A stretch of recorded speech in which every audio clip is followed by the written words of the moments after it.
अम्बेडकर अकेले संविधान को नहीं लिखे थे। चलिए आज हम बात करते हैं बाबा साहब अम्बेडकर के बारे में। वो बाबा साहब अम्बेडकर के बारे में इसलिए हम बात कर रहे हैं कि कहीं ना कहीं आज राजनीतिक हो रहा है बाबा साहब अम्बेडकर के बाद। ठीक है, मानता हूं कि संविधान के रचयिता बाबा साहब अम्बेडकर थे, लेकिन संविधान वो अकेले तो बाबा साहब अम्बेडकर ने नहीं लिखा था। बाबा साहब अम्बेडकर अकेले संविधान को नहीं लिखे थे। संविधान को लिखने वाले बहुत सारे लोग थे।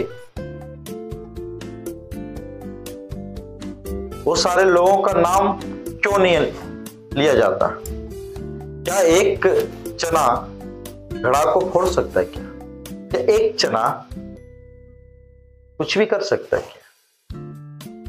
कहने के मतलब है, तात्पर्य है, क्या संविधान सिर्फ बाबा साहब अम्बेडकर ने ही लिखा? क्या बाबा साहब अम्बेडकर ही संविधान को लिखने वाले इकलौता इंसान हैं?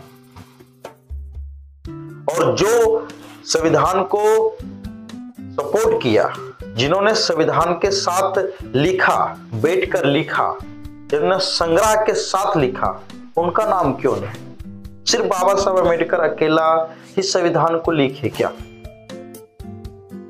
अमित शाह जी ने बोल दिया अम्बेडकर अम्बेडकर अम्बेडकर अम्बेडकर, इतना भगवान का नाम लेते तो कुछ बहुत सारे कुछ हो जाता। लेकिन यही चीजें कांग्रेस ने तोड़ मरोड़ कर भारत के नौजुवकों का दिमागी संतुलन बिगाड़ने का काम किया और राजनीतिक करने पे जागरूक किया।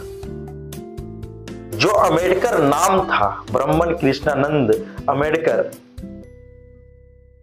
वो ब्राह्मण थे। वो ब्राह्मण जिन्होंने अम्बेडकर अपना नाम हटाकर बाबा साहब अम्बेडकर का नाम दिया, उपाधि दिया कि आगे चलकर दलित के बच्चों के साथ जो छुआछूत होता है ये ना हो। सोचने वाली बात है।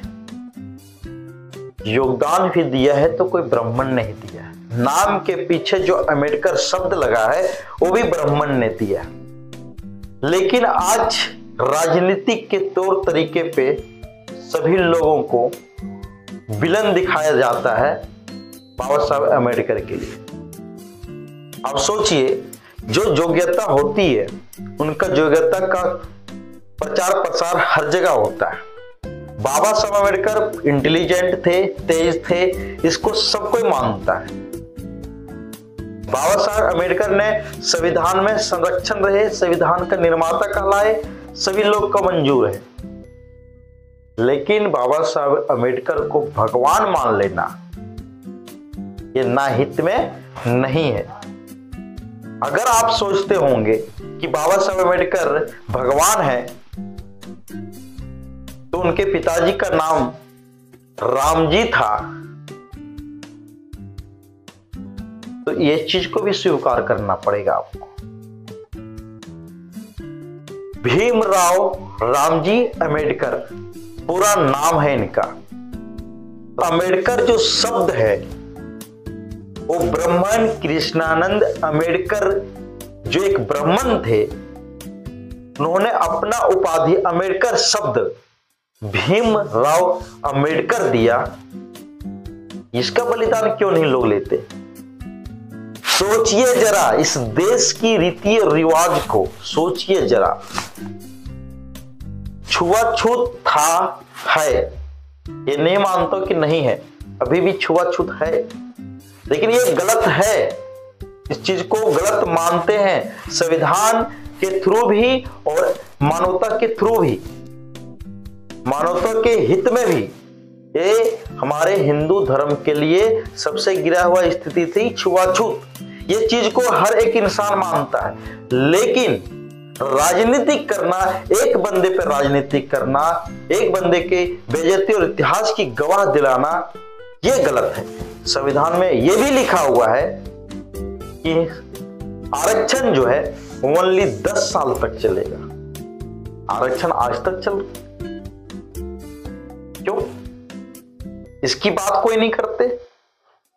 संविधान की बातें हर इंसान करता है। बाबा साहब अम्बेडकर की बातें हर इंसान करता है, लेकिन उनकी जीवनी के बारे में क्यों नहीं बताते? अगर आप बाबा साहब अम्बेडकर को पूरा मानते हो तो उनके इतिहास को बताना पड़ेगा लोगों को, उनके जीवन गाथा को बताना पड़ेगा, वो कहां से बिलोंग करते थे, उनके पिताजी का नाम क्या था, उनके गुरु कौन थे। अब सोचिए, वहां भी गुरु एक ब्राह्मण थे जो अम्बेडकर शब्द दिए। क्या बात करते हैं आप? मानवता इंसान की एक सच्चाई है, इस चीज को मानना पड़ेगा। लेकिन लोग जो हैं सिर्फ और सिर्फ राजनीतिक की तलवार चाटने का काम करते हैं, राजनीतिक करने का काम करते हैं और बाबा साहब अम्बेडकर के नाम को बदनाम करने का काम करते हैं। सच्चाई है इस बात को। अगर सच्चाई नहीं है तो आप बताइए कि बाबा साहब अम्बेडकर क्या ऐसे अम्बेडकर बन गए क्या? क्या विदेश ऐसे चले गए क्या? उनका योगदान किसी का योगदान नहीं था। जिस स्थिति में इंसान के खाने का लाले पड़ रहे थे, उस समय की पढ़ाई करने के लिए अमेरिका चले गए। अब सोचिए इस बात को कि जिस इंसान के पास पैसे ना हो वो इंसान अमेरिका चला गया पढ़ने के लिए, जहां छुआछूत की राजनीतिक चलता हो। तो एक चीज समझिए कि उस समय भी पढ़े लिखे इंसान का इज्जत था, सपोर्टर थे। अगर 100 लोग सपोर्ट नहीं कर रहे तो 1 लोग सपोर्ट करते थे। ये चीज को क्यों नहीं बताते लोगों को? बाबा साहब अम्बेडकर की पूरा गाथा क्यों नहीं बताते? बाबा साहब अम्बेडकर की पूरा जीवनी लोगों को क्यों नहीं बताते? सिर्फ राजनीतिक करना है, हम बाबा साहब अम्बेडकर का ये करेंगे, हम बाबा साहब अम्बेडकर का वो करेंगे। वही कांग्रेस थी जिस समय कानून मंत्री बाबा साहब अम्बेडकर थे, वही कांग्रेस ने इस्तीफा दिलाने का काम किया और इस्तीफा दे दिया बाबा साहब अम्बेडकर ने। अब बताइए, जब संविधान लिखा बाबा साहब अम्बेडकर ने तो मरणों उपरांत उनको पुरस्कार क्यों मिला? भारत रत्न का पुरस्कार क्यों मिला मरने के बाद? उसमें तो कांग्रेस की सरकार थी, तो कांग्रेस की सरकार थी तो कांग्रेस को तो देना चाहिए था। अब सोचिए, राजनीतिक बहुत बड़ा चीज होता है, राजनीतिक की मुद्दे बहुत बड़ी चीज होती है। इस चीज को समझना पड़ेगा आप लोगों को, और समझना इस तरह से पड़ेगा कि यदि कांग्रेस, जो अभी राहुल गांधी बोल रहे हैं कि संविधान संविधान संविधान संविधान चला रहे हैं, उनके बाप दादाओं ने क्या किया? उनके नाना ने क्या किया? नेहरू जी ने क्या किया? मरने के बाद ही तो उनको उपाधि मिला 1990 में। इस चीज को समझना पड़ेगा मेरे दोस्त। राजनीतिक की तलवे चाटने वाले जो लोग होते हैं ना, हकीकत को जाने बिना सिर्फ एक एक बात को करते हैं। हकीकत जानना है तो उनकी जीवनी को पढ़ो, हकीकत जानना है उनकी स्थिति को पढ़ो, हकीकत जानना है तो व्यवस्था को पढ़ो।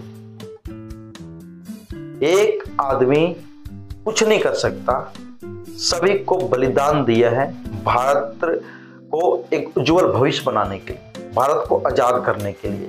सिर्फ एक आदमी के नाम से पूरा बतंगड़ बनाकर राजनीतिक करने वाले लोग होते हैं। लोग बात का मतलब बनाने के वाले लोग होते हैं, बात को बतंगड़ कैसे बनाया जाए, सिर्फ और सिर्फ बीजेपी को किस तरह से हराया जाए, बीजेपी को किस तरह से कमजोर किया जाए, सिर्फ इन लोगों का एजेंडा है। और यही एजेंडा जो है ये सच्चाई है। आप लोगों को लगता होगा कि हकीकत क्या है? हकीकत यही है कि इन लोग को एजेंडा है तो ओनली फॉर बीजेपी को हराना है और अपना साम्राज्य स्थापित करना है। आप बताइए, क्या इन लोग देश को सही ढंग से चला रहे थे क्या?